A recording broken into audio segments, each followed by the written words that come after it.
Nike's most important golf relationship is quietly falling apart at exactly the worst possible moment, and nobody inside that company saw the specific problem coming. The problem isn't money, that's what makes it unsolvable. Scottie Scheffler has spent more combined weeks at world number 1 than every other active PGA Tour player combined.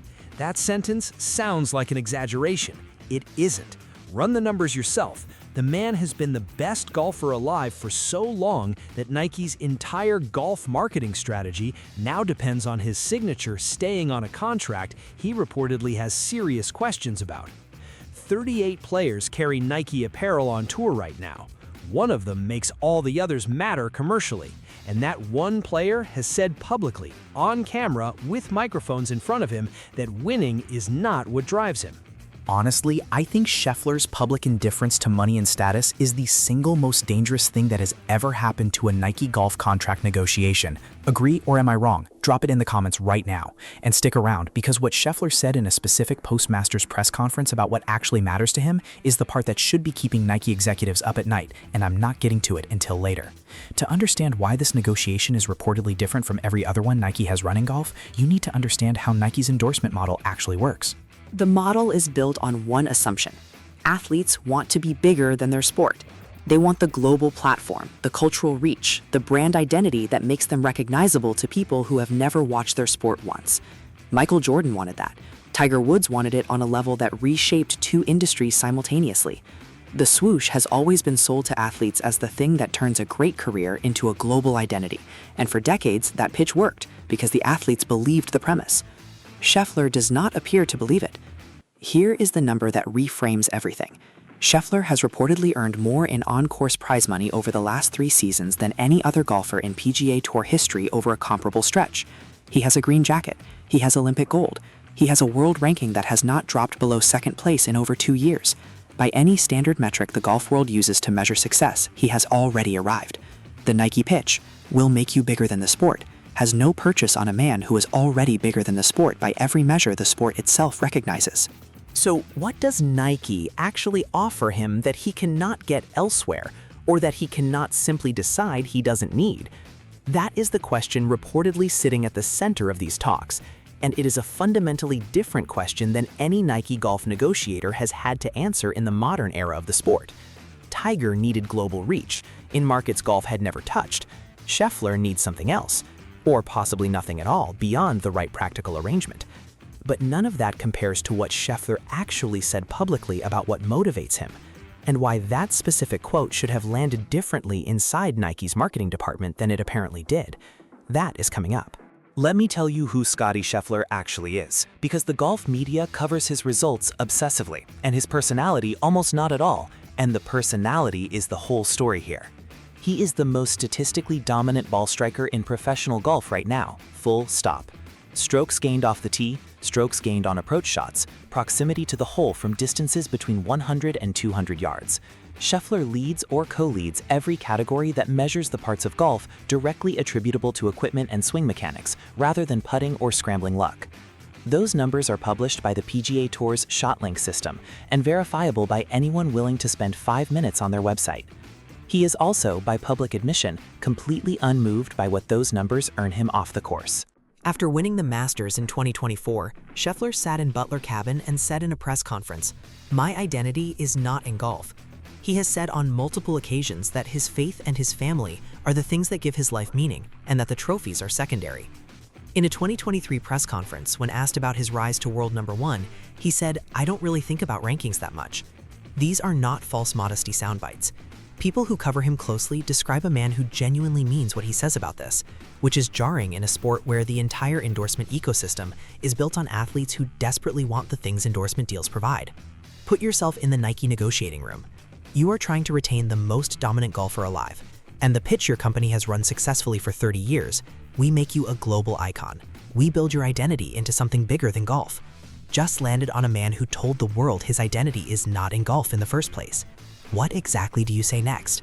What do you offer someone who has already publicly defined what matters to him, and it isn't the thing you're selling?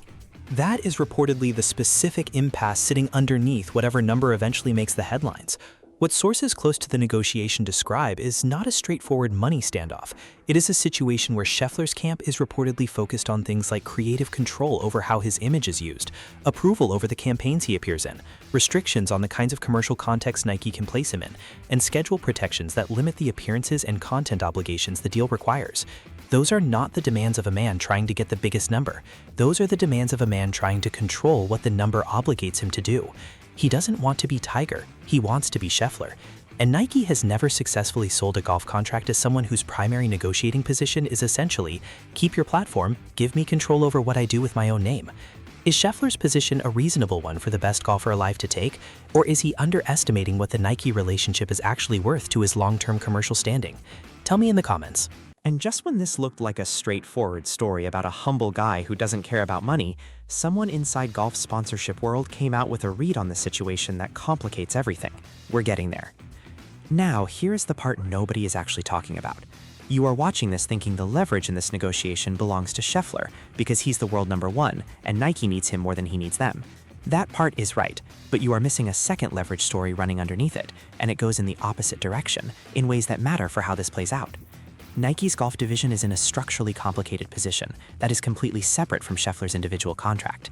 They exited the equipment business in 2016, which means the only product category they can sell through a golf endorsement is apparel. Apparel deals generate revenue through retail sell-through, people buying the shirt, the hat, the jacket, because the player they watch is wearing it. That math works when the player is the most watched figure in the sport. It works even better when that player has the kind of charismatic, accessible personality that drives impulse purchases in a golf shop. Scheffler is not that player. He is respected by every serious golf fan and invisible to the casual market that drives apparel volume. He doesn't go viral for personality moments. He doesn't have a following that crosses over into non-golf demographics. When he wins, golf fans know. When Tiger won, people who didn't own clubs knew. Here is the commercial number that nobody wants to say out loud. Nike's golf apparel revenue has reportedly been under meaningful pressure since they exited the hard goods business, because without clubs and balls to anchor a full kit purchase, the apparel has to carry the entire commercial weight of the golf partnership on its own. A Scheffler deal at a reported 9-figure number requires Nike to generate enough additional apparel revenue from his presence to justify the investment.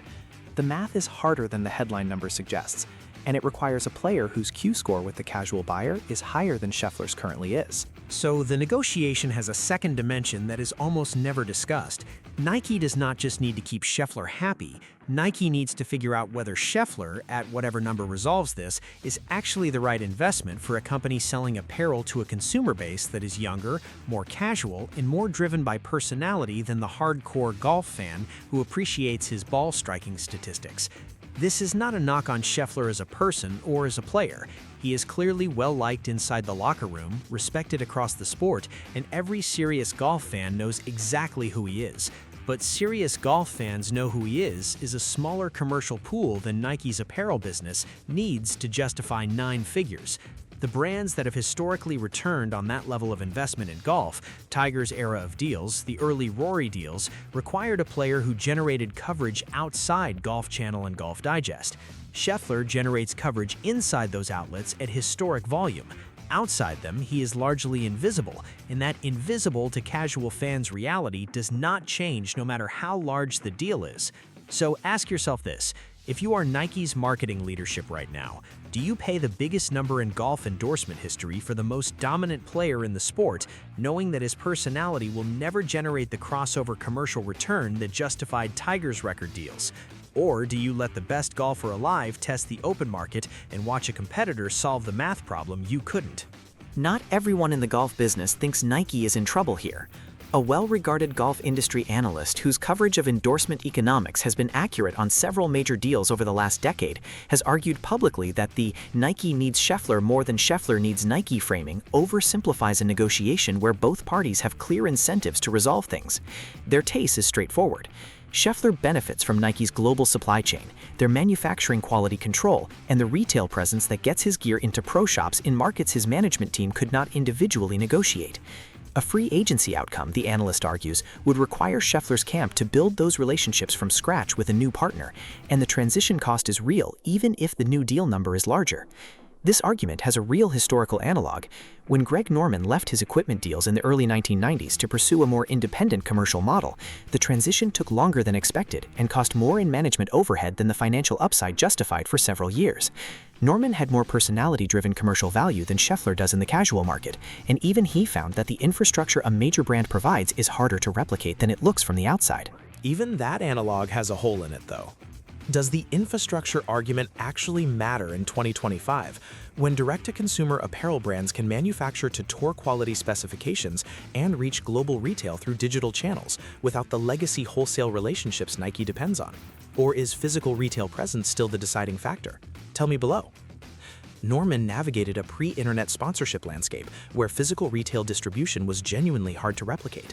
Scheffler is negotiating in an environment where brands like Malbon Golf, Eastside Golf, and half a dozen direct-to-consumer labels have demonstrated they can reach premium golf consumers without a single major retail partner. The infrastructure argument that would have been decisive in 1993 is considerably weaker in the current market. Nike knows this. Scheffler's camp reportedly knows it too, and that changes who actually has leverage over the timeline.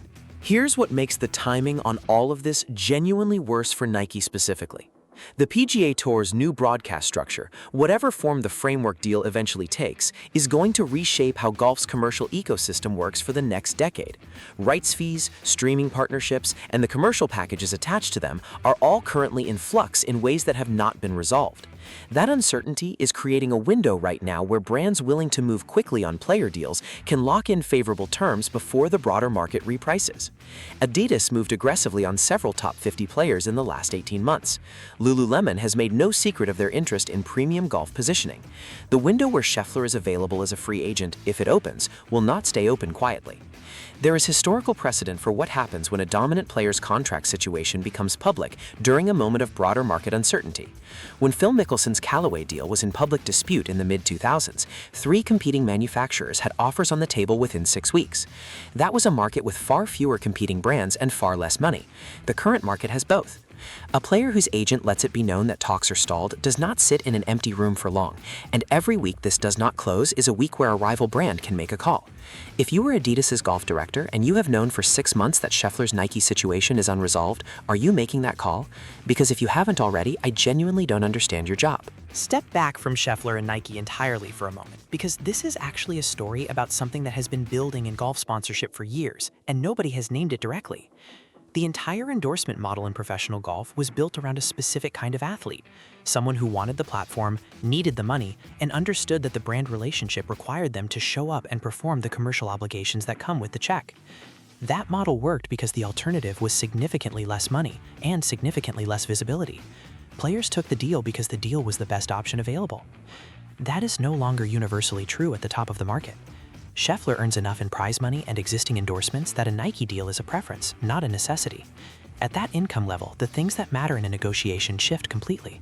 You stop asking how much and start asking what it requires. And what it requires in a traditional major brand golf deal is a lot. Appearances, content shoots, product launches, campaign approvals, social media obligations, and the general understanding that your image is now partially managed by a marketing department you did not hire. Scheffler does not want that. He has said so indirectly but clearly every time he has described what matters to him in public. His faith, his family, his control over his own time. None of those things are compatible with the standard obligations of a 9-figure apparel deal, and the brand that figures out how to build a contract that protects them is the one that signs him. Nike may or may not be capable of building that contract. Their model has not historically required it. They have always been the thing players aspired to, not the thing that had to negotiate around a player's spiritual priorities. The brands that figure this out first are going to own the next era of golf sponsorship. Because Scheffler is not an anomaly, he is the leading edge of a generation of elite players who grew up with enough financial security, enough alternative income streams from guaranteed tour money and existing deals, that a traditional endorsement relationship is a preference rather than a lifeline. When the player does not need you to eat, the entire power structure of the negotiation changes. You cannot threaten to walk away from a man who is genuinely comfortable with you walking away. And that is a completely new problem for brands that have run the same negotiating playbook for 30 years. Is this the moment golf endorsement deals permanently change to accommodate what elite players actually want? Or is Scheffler simply the one player in this generation whose priorities are unusual enough to force the conversation? Here is where this actually lands. Nike has the best golfer alive under contract at a number that was set before he became that. The renegotiation is reportedly real. The gap between what he reportedly wants and what the standard deal structure offers is reportedly real, and the competitors who would sign him tomorrow are also real. None of those facts resolve themselves automatically. My honest verdict, this gets closed eventually, but not before at least one rival brand gets a serious look at what signing the world #1 would actually cost. That conversation is either already happening or is about to start, and the outcome of those conversations, not just the Nike talks, is what actually determines how this ends. The next video is about which specific brand sources are naming as the most likely alternative if Nike and Scheffler don't close, and why that company's interest makes more financial sense than anyone in the golf press has worked out yet. Subscribe and you'll get it when it drops.